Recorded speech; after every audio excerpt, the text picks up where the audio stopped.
કે 16 ઓક્ટોબરના દિવસે નવા મંત્રીમંડળની જાહેરાત થઈ શકે છે।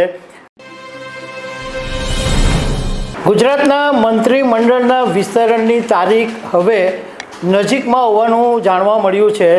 દિવાળી પહેલાં નવા મંત્રીમંડળનું વિસ્તરણ થઈ જાય એને કારણે ઘણા બધાની દિવાળી બગડવાની છે અને ઘણા બધાની દિવાળી સુધરવાની છે।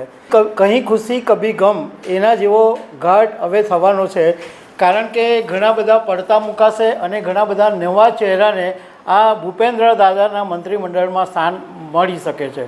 તો આના વિશે હું તમારી સાથે વાત કરીશ। મારું નામ રાજેશ શાહ છે અને તમે જોઈ રહ્યા છો ગુજરાતના સૌથી મોટા ડિજિટલ ન્યૂઝ પ્લેટફોર્મ ખબરછે.com।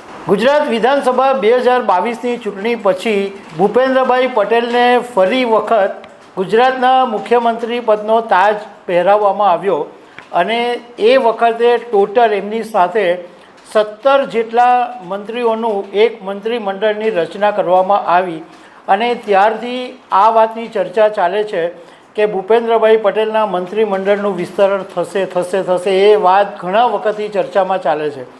હવે ગુજરાતના નવા પ્રદેશ પ્રમુખ મળી ગયા એ પછી હવે એ ચર્ચાએ જોર પકડ્યું છે અને અમને સૂત્રો પાસેથી એવું જાણવા મળ્યું છે કે 16 ઓક્ટોબરના દિવસે નવા મંત્રીમંડળની જાહેરાત થઈ શકે છે અને ગુરુવારનો દિવસ છે અને દિવાળીનો જે તહેવાર 11 શરૂ થાય એના આગલો દિવસ છે, એટલે દસમ છે। તો દિવાળીના તહેવારોના એક દિવસ પહેલાં આ મંત્રીમંડળની રચના થઈ શકે અને જે અત્યારના જે લોકો દાદાના મંત્રીમંડળમાં સામેલ છે એમાં કેટલાકના પરફોર્મન્સ નથી બરાબર, કેટલાકની તબિયત નથી સારી, આવા બધા કારણોને લીધે કેટલાક મંત્રીઓ કપાય એવી શક્યતા છે, એમને પડતા મૂકવામાં આવે એવી શક્યતા છે। એમાં જે નામો છે એ કનુ દેસાઈ, રાઘવજી પટેલ, કુંવરજી બાવળિયા, કુબેર ડિંડોર, ભાનુબેન બાબરિયા, આ બધા કેબિનેટ કક્ષાના મંત્રીઓ છે।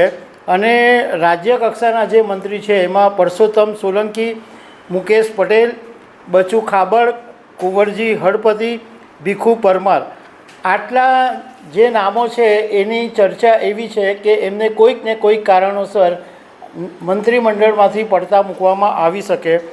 અને એ બીજા એક જે જગદીશ પંચાલ છે કે જે હમણાં એમને નવા ભાજપના પ્રદેશ પ્રમુખ બનાવ્યા અને તેઓ રાજ્ય કક્ષાના મંત્રી છે અને એમની પાસે સ્વતંત્ર હવાલો છે, એમની પાસે ઘણા બધા ખાતા છે, તો જગદીશ પંચાલ રાજીનામું આપશે તો એ પણ એક જગ્યા ખાલી પડશે।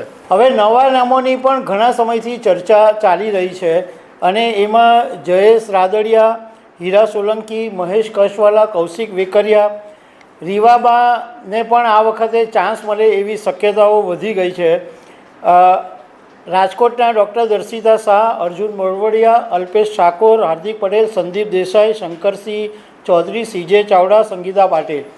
હાર્દિક પટેલ માટે રાજકારણના જાણકારોનું કહેવું એમ છે કે હાર્દિક પટેલ માટે થોડી મુશ્કેલી છે, કારણ કે હાર્દિક પટેલની સામે જો હાર્દિક પટેલને મંત્રીમંડળમાં સમાવેશ કરાય તો પાટીદારનો એક મોટો વર્ગ નારાજ થઈ શકે એવી શક્યતા છે અને હર્ષ સંઘવીને આ વખતે પ્રમોશન મળે એવી પણ શક્યતાઓ જોવામાં આવી રહી છે। અત્યારે હર્ષ સંઘવી ગૃહ રાજ્યમંત્રી છે તો સંભવતઃ એમને ગૃહ મંત્રાલયનો સ્વતંત્ર હવાલો આપવામાં આવે એવી ચર્ચાઓ પણ ચાલી રહી છે। પણ હવે 5 જ દિવસ બાકી છે અને 16મી તારીખે ગુજરાતમાં મંત્રીમંડળની રચના થાય એવું સૂત્રો પાસેથી જાણવા મળ્યું છે। તો દર્શક મિત્રો, આવી અનેક વાતો સાથે અમે તમને મળતા રહીશું। Thank you very much.